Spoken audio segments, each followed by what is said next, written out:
if you go capital. If someone has a question, Tom?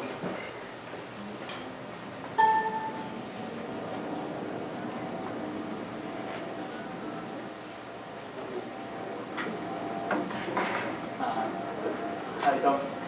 I would like to know how the work of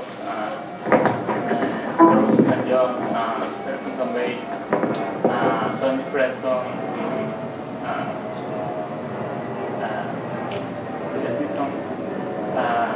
has influenced on work. So I didn't hear the first one, but I think I can guess who it was.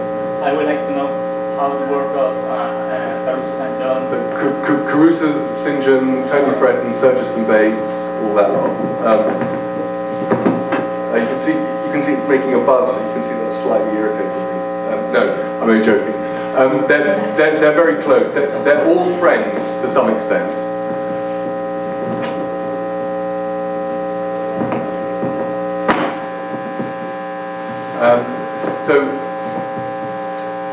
And everybody's related. So you're talking about a very small circle of London architects. So I was taught by Tony Fredton.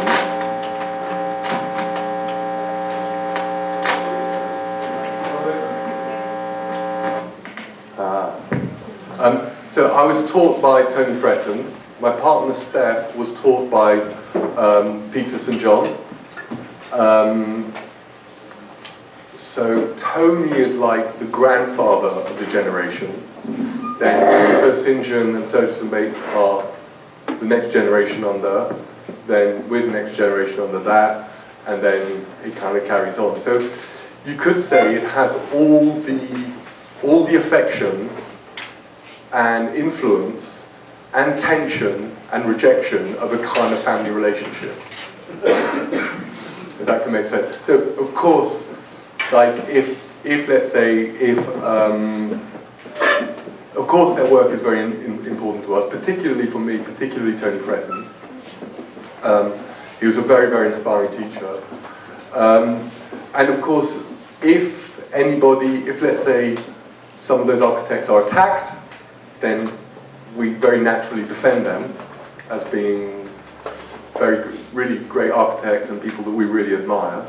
Of course, if anybody compares us to them, we reject it, right? You know, it's that sort of slight tension that, of course, you're influenced by them, but also you want to find your own space. But it's important because, I mean, London's a big city. There are a lot of architects there. It's a very commercial city. It's quite difficult to maintain a kind of critical position and not to get either kind of expelled by commerce or sucked in to commerce. And so there's a group, and it's not just them, there's a few others as well, perhaps maybe not so well known outside of the UK, but that forms a sort of collegiate kind of group of colleagues that are supportive, that somehow feels, together you feel like you're not entirely on your own against, the big developers and all of that. So they're at lots of levels, they're very important to us. And we all, I mean, Adam Caruso is a professor at ETH, like me. Tony Fredton used to be. So we're also kind of quite close in that academic circle. And then in ETH, there's a sort of view of kind of English architects, whatever that is. And a student came up to me a couple of years ago and said to me, Mr. Emerson, I was in London last summer and I went to see Tate Britain. I really liked it. I thought it was a great project. Congratulations. I said, well, thank you very much, but it wasn't me. And his friend hit him with, it's the other one. So we get, we do get confused, but hey, that's fine.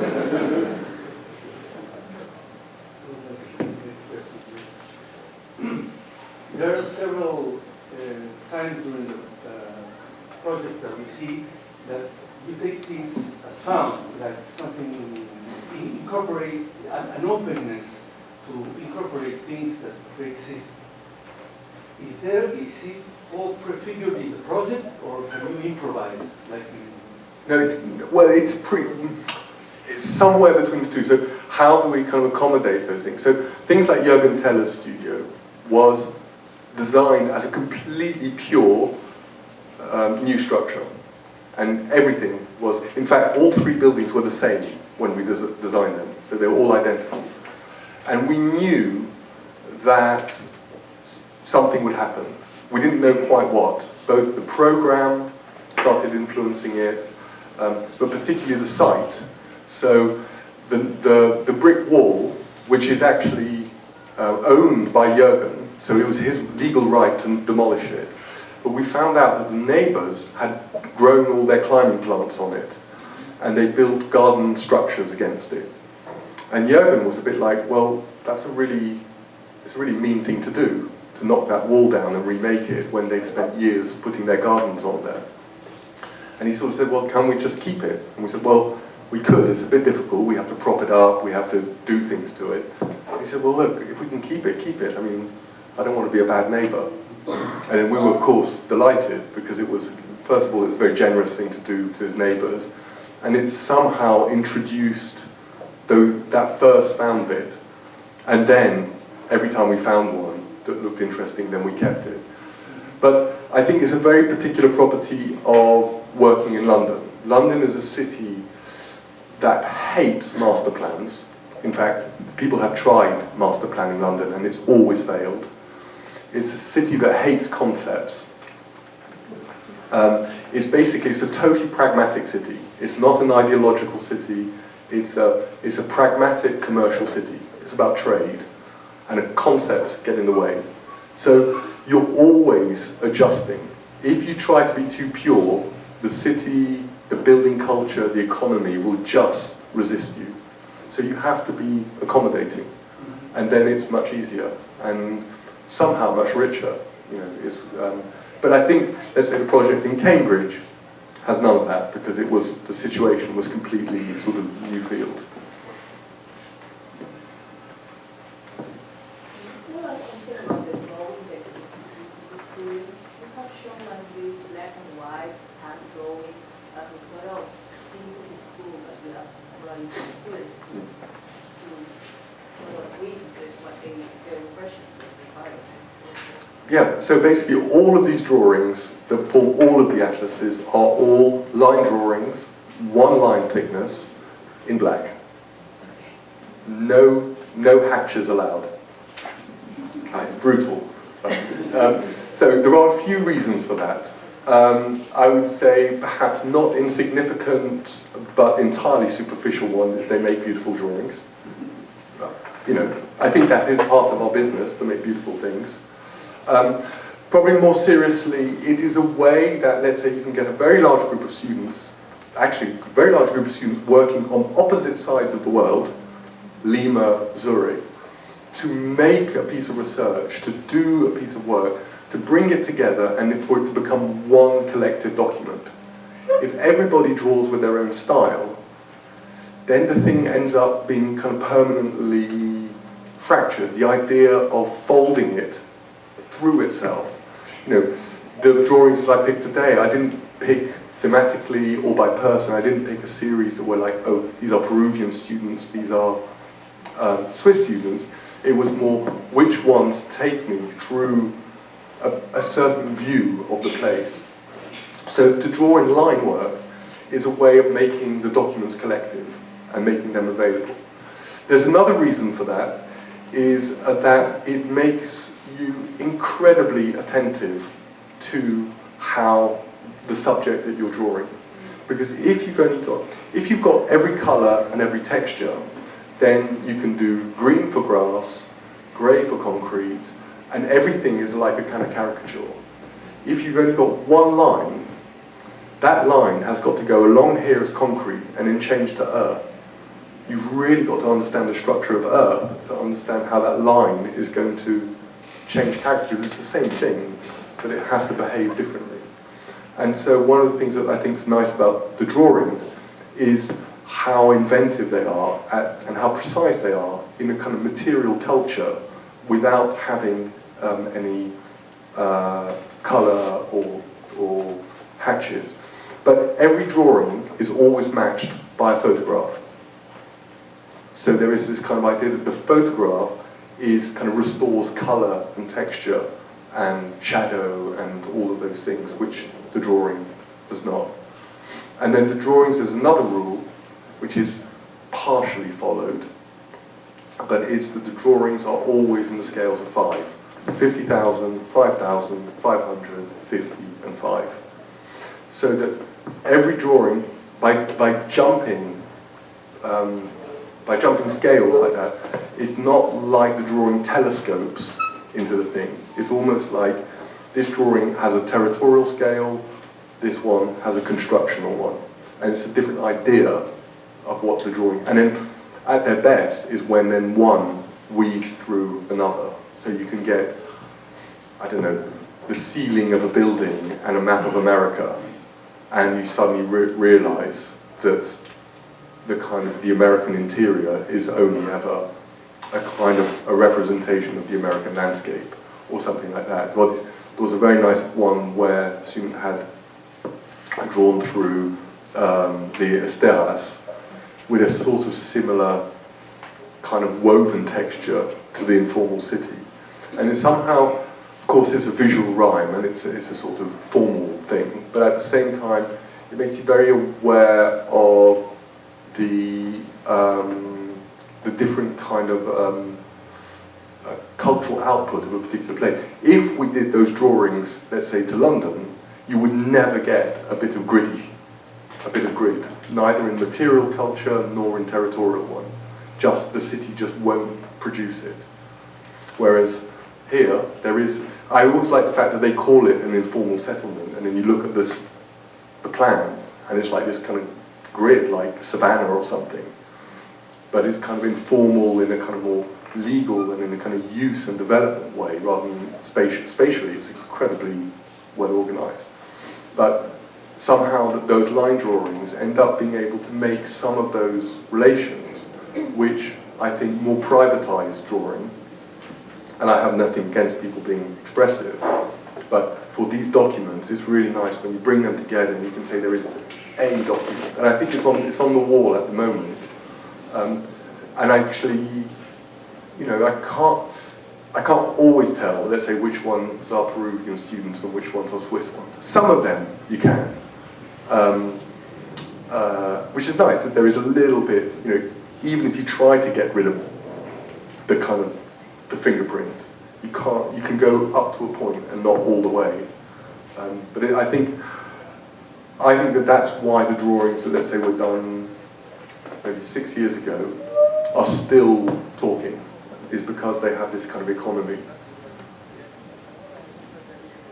Can you say a little more about the drawings? Because I found it really interesting at the beginning because we insist, because I was curious that the atlas was surveyed. They had to draw and to understand how the wall is made.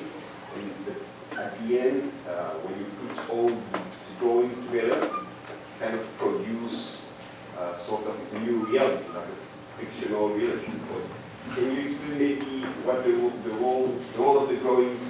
I suppose okay, to go back a second. I mean, I think you've sort of described it really well, actually, what the aim is. But one of the aims is to try to break that, I think, very artificial relationship there is between the kind of analytical part of an architect's production of architecture and a synthetic one. Yeah, the idea that I am doing some mapping or I'm doing some analysis or some references, and then now I've finished the analysis, I'm going to go and do some design work. I think the idea is that the survey is design, because you're inventing stuff. I mean, surveys are not true. You know, even if you measure them, they are extremely selective. I think that what the students put into the atlases are highly synthetic. I mean, and also what they don't show as much as what they do show. And essentially, in the end, they are, sometimes without being conscious of it, designing through a certain way of seeing that particular place in a very, very precise way. And then doing a design project after the atlas is completely different to doing one with off a blank sheet of paper. It's also quite nice because it means you never have a blank sheet of paper. There's always this sort of there's always a drawing that's available for you to work on, because that's the way that we use them, is that then from the atlas into the proposals, that you make your proposal on to the drawing. The site becomes the atlas, not the place. The place is over there. The place is not in the studio. The atlas is in the studio. So you can somehow, maybe your project is a very small adjustment, a small adjustment to some of those territorial lines, particularly in Pachacamac, where it's all about these very fine, like this kind of one wall or one ditch, or these kind of linear structures that completely change the territory from one side to the other. So actually, to slightly subvert one of those, and the whole place changes. So I think it's kind of, to me, as you say, it kind of creates a new reality. It is a kind of fiction. All surveys are, even the kind of the great. There was a great survey in the 18th century by Robert Adam, Scottish architect, who surveyed Diocletian's palace in Split. And so he surveyed what he saw, and then he did a second survey, which is how he thought Diocletian's palace was when it was fully done. Now, he didn't know, but that survey became the template for English neoclassical architecture for 100 years. It became a kind of form of fact, and then everybody went to it, and he'd invented it. Okay, some of it were a bit true, but a lot of it wasn't. Same with Piranesi. I mean, a lot of Piranesi's Antiquite Romane he drew them before Rome had been excavated. So he saw a little corner of stone and went, aha, I can see a civilization there, and I'll show it to you. Right, which is sort of amazing. And so the survey is totally, I think, totally synthetic, totally creative. It's also really powerful because at the same time drawing is it's not judgmental. At the same time also it's not neutral. Yeah. And I think in Pachacamac students was pretty powerful because they discover they reread the context and the territory in another way. Because just was one line. It's funny, they don't. One less brutal than the other. I would say that the drawings that I've seen from atlases have ranged from, you could say, the incredibly sort of objective neutral, or aiming to be, or the pretense, very, very straight, like this is how I saw it, this is how I measured it. There's a side of them where they become incredibly romantic, where it's this sort of idealization of a place, where they will ignore everything that doesn't somehow confirm a certain perception of the place. And then you get some which are incredibly critical and quite angry, where they will demonstrate what they see as to be all the injustices of the world in the drawing. And I really like the fact that they are capable of carrying a kind of political or emotional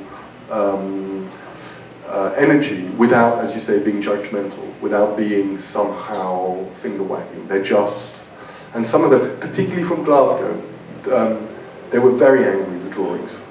I think students felt like somehow the world had been very unfair to that city, had dumped it, perhaps government, perhaps commerce, perhaps other things. But this was a great city which, for no fault of its own, had fallen on desperate times. And it was really interesting, whereas the fourth one, super romantic. I mean, these forests growing through factories, I mean, what's not to like? Everything was beautiful. I mean, everything was collapsing, but it was really beautiful.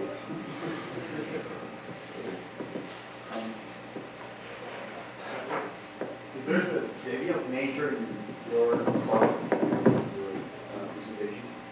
Was always a sort of anchor to the reality? Is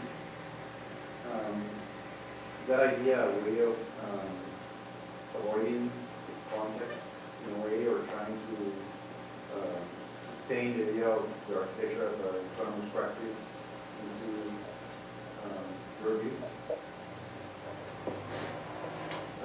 I have to admit, I haven't thought about it in those terms. I mean, firstly, let's say the crudest answer is, I think our work's a lot about context. I mean, whether it be in the teaching work or in the practice. Perhaps, yes, some idea of nature maybe, yes, I think you might be right that there is some idea of maybe trying to reframe what the expectation of context is. I admit it's one of those terms, particularly in the UK, where context, I think, carries too much legal, political, emotional energy. I mean, context caused Brexit, right? I mean, it's a real problem. This idea that you walk around and there is this kind of evidence of empire everywhere, in every pub, in every street, in every bit of parkland. I mean, great parks, beautiful parks, but that had to be a very rich culture, had to produce those. And I think that there is a side where the context, or the raising of context as a sort of instrument, turns a culture very, very conservative. I mean, UK now. So maybe to find another frame like natural history and an idea of nature is maybe one in which you can somehow talk about the same things, but on the different terms. I mean, the natural history is full of history, but it's not context in the same way. And going back to the drawings, this like fictional surveys that you are doing with your students, is it that it's a way of teaching or making students learn about taking care of what is there in the project? Because I there's a very strong relationship between this drawing, the fact that you make these atlases, and your work. So they are all about taking care or nurturing what is there in order to put another layer. So the question is, have you thought about, or have you already done an atlas of your work? I mean, you're absolutely right in the sense that the methodology of the atlas is about looking really, really carefully, and not just taking care of what you look at, but taking care about how you represent it. And that care as a sort of kind of latent theme should be much more, I think as a culture we should be more careful, basically. We should take more care. So yeah, no, never done one of our work. I think probably a bit too early. I don't know, I think that I mean, one of the nice things about doing an atlas, particularly in a place that you don't know, so we've never done one in London, for example. I suspect that we would do quite a bad one, or at least if I was involved, because I'm full of prejudice about the place. Somebody said, I'm going to go do that, and I'll go, no, don't look at that, it's rubbish, right? The nice thing about doing atlases in places you don't know is you have the outsider's eye, and then you're both naive, but also you can see things clearly in a way in which, so I think somehow to do a self-reflective atlas would probably be quite difficult. I think you do, yeah, and I think it was really, in fact, there's I think 2 drawings in the atlas by Swiss students that were done, that the students actually hadn't been here, so in March, for whatever reason, they weren't able to come, so there was and then it was their friends who collected the material photographically and so on, and then they made their atlas. And then it was actually quite interesting. I think Damon was one of them, and we're going to the site, and then he goes, "It's really like the drawing," right? So the whole idea of what is place, but it was kind of, you know, and I think that his colleagues, you know, and I think that because when they were doing the atlas, there was also a kind of correspondence between ETH and here with material, photographs. I think some people went back and photographed something again because they were in the middle of drawing, and then, you know, so there was a kind of, I think the outsider's view is somehow central to it, or at least we've never tried one where it's really super familiar.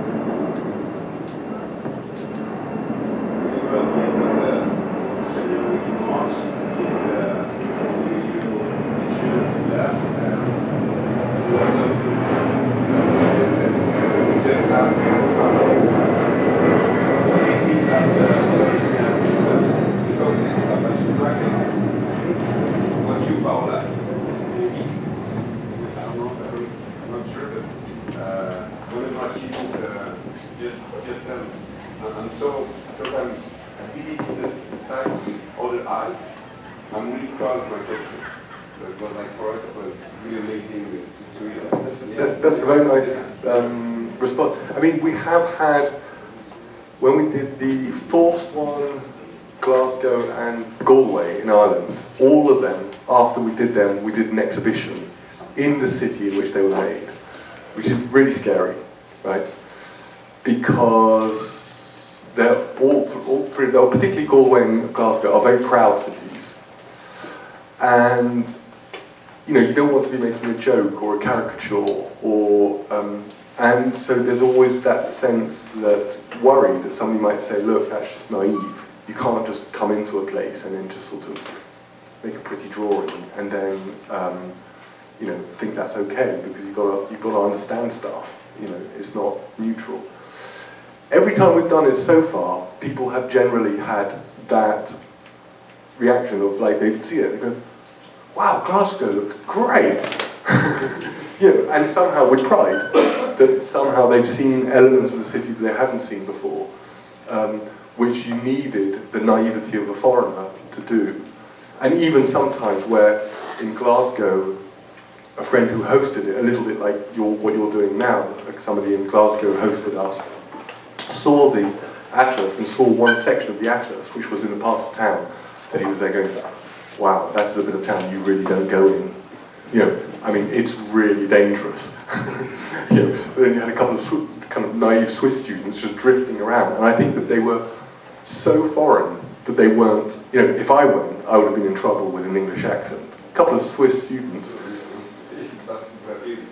Yeah, a couple of Swiss students, but they're somehow, they're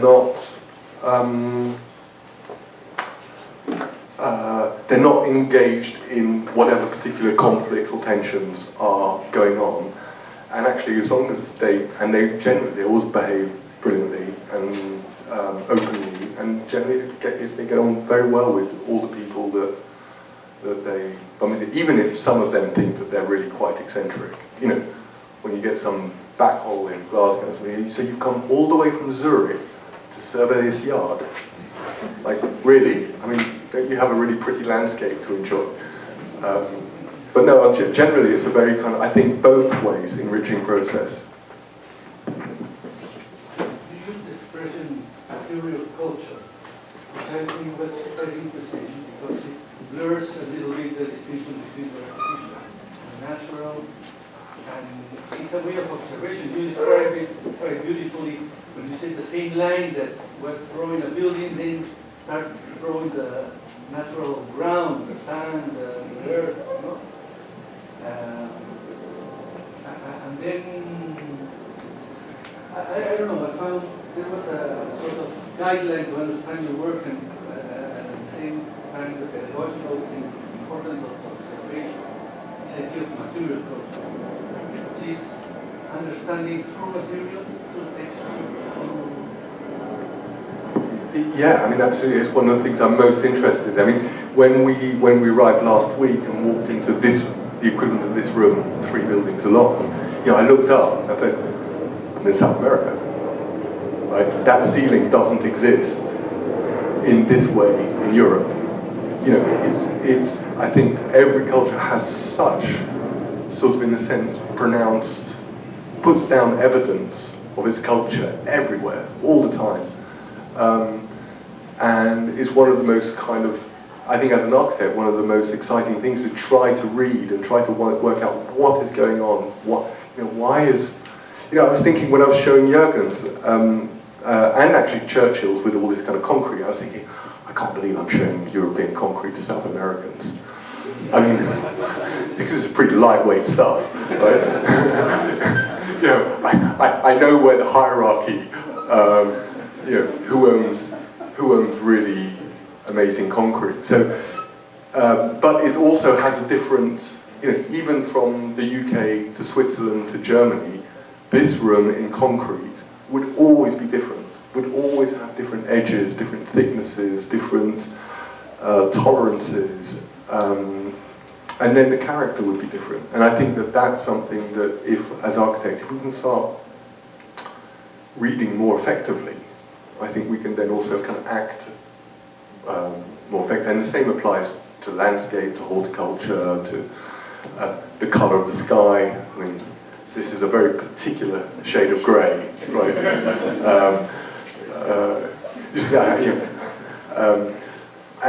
But also a very particular kind of temperature, humidity, which I haven't really experienced before. This is so kind of even just getting used to certain climatic changes, and then you start understanding the architecture a bit better, because you suddenly go, well, of course. I mean, the glazing, let's say, all the windows, there's a kind of fineness to it, right? Particularly in the neighbourhood that we're staying in.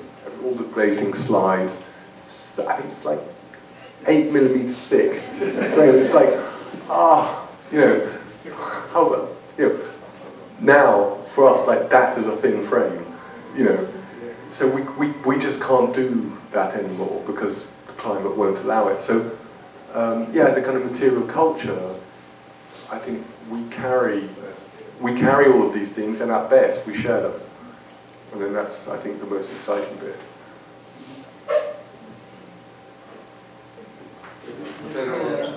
Yeah, we can go to yeah.